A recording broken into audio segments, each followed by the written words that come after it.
Do you ever feel like you're trapped in a cycle of endless consumption with no way out? Recently, that's how I've been feeling, and so I've decided to try to do something about it. What's up, everyone? My name is Andrew, and welcome to my new YouTube channel, Admiral Anteater. In this video, I'm going to be talking a little bit about myself, but mainly about the reason that I'm creating a YouTube channel and the type of content that I'll be posting going forward. In the description below, there'll be some timestamps if you feel like jumping around, but I encourage you watch the full video front to back. In the background, I will be playing some Elden Ring, in part to entertain y'all, but mainly because I've procrastinated making a new character for the DLC for so long that I'm literally running out of time. I didn't know if it was possible to procrastinate a video game, but I was able to pull it off. Hey, it's your future self. Guess what, dumbass? You actually procrastinated making this video long enough that the DLC came out last week. Nice job!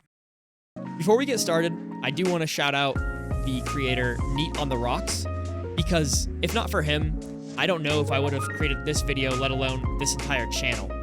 He released a video a while back that was incredibly inspirational and struck a deep chord with me, and I will have the link to said video in the description below. So wherever you are at in your creative journey, I highly, highly encourage you to go check that video out. Now that we're through all of that shit, let's get into it. Before we get into the topics that I want to talk about today, I did want to introduce myself a bit. So, like I said, my name is Andrew. I recently graduated from college with a degree in computer science. I also do currently work in that field. A couple of things that I like to do in my free time include, obviously, playing video games, watching anime, reading manga. Most shocking of all, I also like to go outside. I enjoy playing a wide variety of sports, going for walks, and just generally being in nature. If you name it, I probably enjoy it. That's just the type of person I am. There's a wide variety of things that I like to do. But enough about me. I want to jump into why I'm creating a YouTube channel in the first place. So there are honestly a bunch of different reasons that I'm doing it. First off, I feel that... Holy shit. What are you gonna do? I feel like, first off, that since pre-COVID, the amount of consumption in my life has...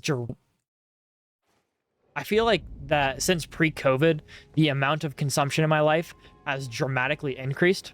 While I understand that's not my fault, I still want to do something about it. Typically, I could go through an entire week just watching YouTube, watching anime, playing video games, and going to work, and that kind of is my entire routine. I don't think consumption is inherently bad, right? I mean, the things that I consume, I do for a reason, because I like them, because I enjoy them.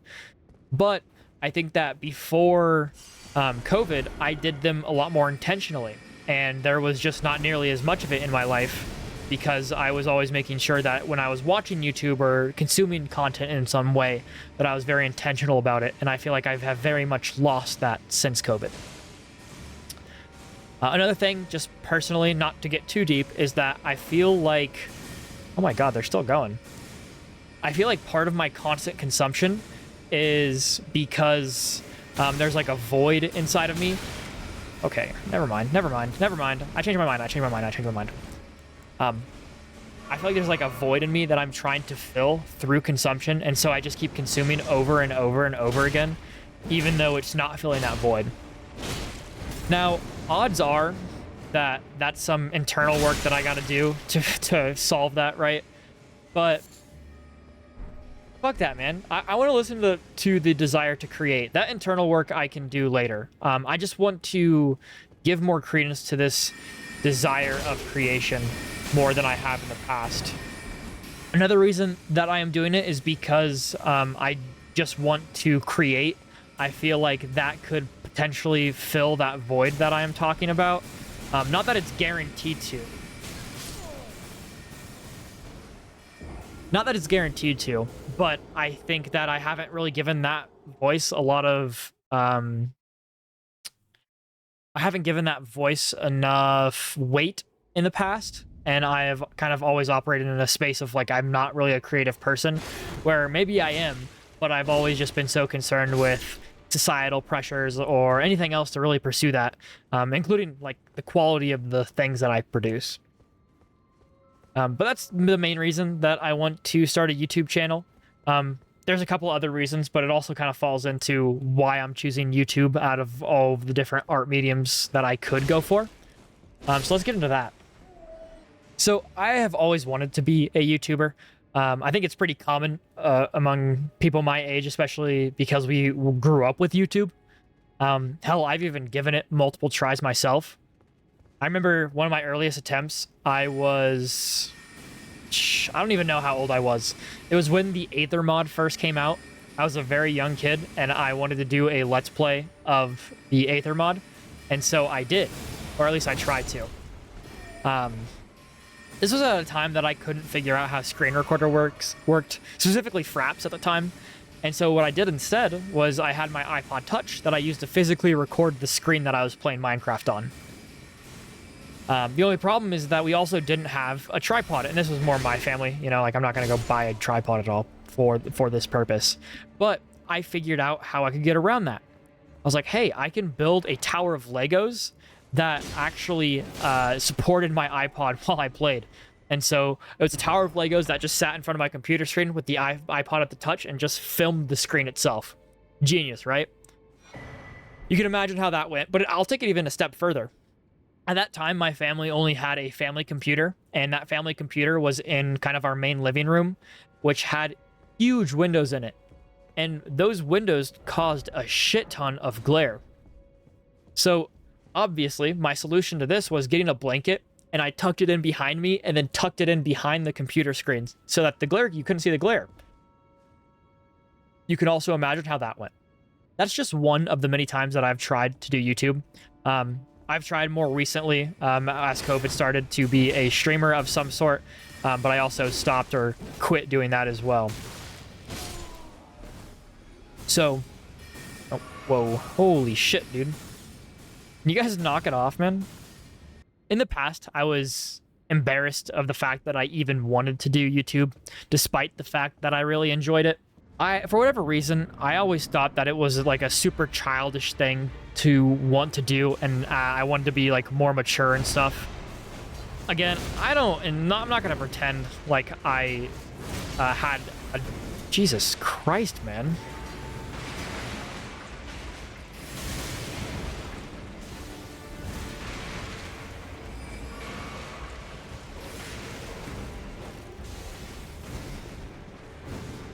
Nah, you're gonna miss him.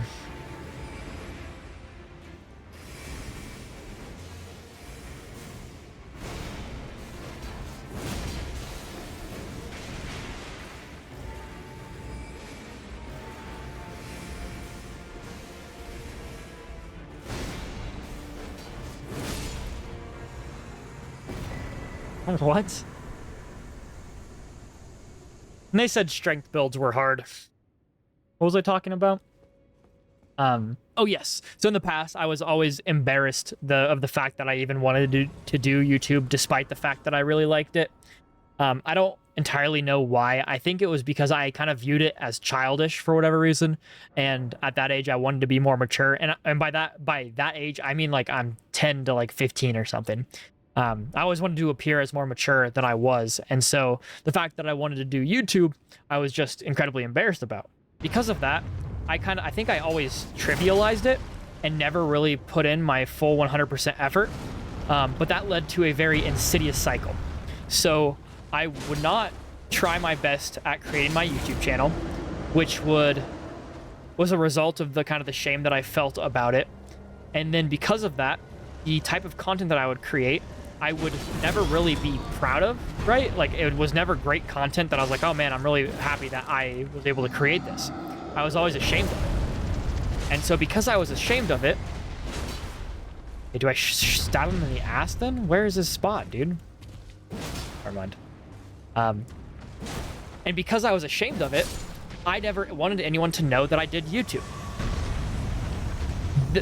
And so this kind of just repeated itself where, okay, I'm ashamed of the fact that I want to do YouTube, but I'm still going to do it, but I'm not going to try my best. I'm going to produce a piece of content that I'm not happy with or I'm not proud of, and I don't want anyone to know about it. And then when people would discover it or people would find out about it, and it would be shit content, then I'd be like, look, well, I didn't even try anyway. Like, I could do better if I tried. But then I would be ashamed of the fact I was doing YouTube in the first place and not really try about it. And then I would get stuck in this cycle where I'm never creating anything that I'm really proud of. Something incredible.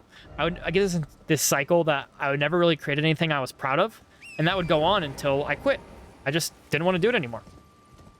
And I think this carries over to a lot of different parts of my life where there was like kind of a defense mechanism of trying that hard with something because I was terrified of the possibility that I would do something and be bad at it. Crazy, I know, crazy thought process, but that's how I thought. And so I'm just sick and tired of doing that shit in whatever aspect of life it is. And I really want to try my best at something. I really want to create something that I'm proud of. And whether that is YouTube videos or I don't like doing YouTube videos as much as I thought and I move on to a different art form, I know YouTube is something that I want to try my hardest at to create some great content. And I might not start off making great content, but I want to commit myself to it so that I can improve. I want to get better at something, and I want to feel like there's something that I truly have a passion for, and it's not just based on the results. It's based on how I like to create it. Those are the main reasons why I'm creating a YouTube channel. Honestly, there are quite a few other ones, but they all mainly fall under that same umbrella of what I'm talking about and my previous points. So I don't really want to get into them. Oh, fuck. The next topic I want to bring up is the type of content I will be creating, actually. So I have no plans to stick to a certain niche or topic. As much as this channel is for you guys, it is also for me as well. So really, I'm going to be sticking mostly to whatever interests me and kind of whatever I want to do. So stuff like tier list videos, commentary videos of sorts, and reviews. I'll definitely be doing some of those. And honestly, whatever other goofy shit that I can come up with. It'll be incredibly varied, and I honestly just hope to have so much fun creating all of those things. So if any of that sounds appealing to you, or if you have any of the same interests that I do, then I encourage you, not necessarily to stick around, but I hope that you see another one of my videos. Now, moving on to the last topic. Maybe what you're here for, maybe not. I want to talk about the future of our society and AI. So, this is a pretty heavy topic, and honestly, I don't want to pretend like I'm some AI expert. I'm not by any means. That's more so my brother, honestly. And so I won't get into a lot of those ethical concerns or a lot of the societal concerns about like jobs and everything. What I am going to do... Oh, I'm still alive. Oh, fuck.